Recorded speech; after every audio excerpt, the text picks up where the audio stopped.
ঈদের দাওয়াতে গেস্টদের জন্য একটা পারফেক্ট আইটেম পেয়ে গিয়েছি, সেটা হচ্ছে এই মালাই কাবাবটা।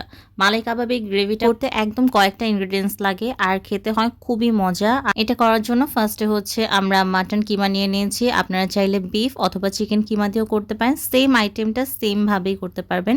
তারপর হচ্ছে একটা ব্রেডকে আমরা পানিতে ডিপ করে ওইটাকে একদম সফট করে তারপর সব ধরনের মশলা দিয়ে দিয়েছি, আদা রসুন জিরা ধনে, তারপর একটা ডিম দিয়েছি, তারপর লবণ দিয়েছি, আটা দিয়েছি, ওইটা দিয়ে ভালো করে ম্যাশ করে নিয়েছি।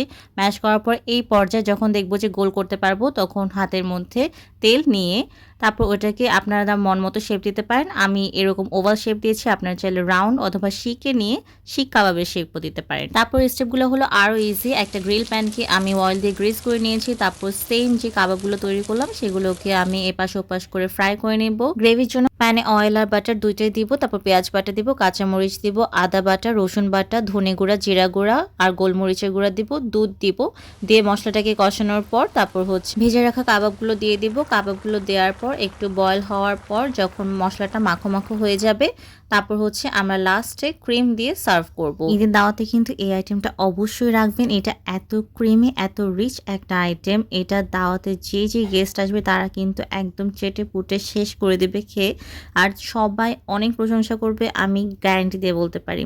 সো অবশ্যই ট্রাই করবেন। বাই।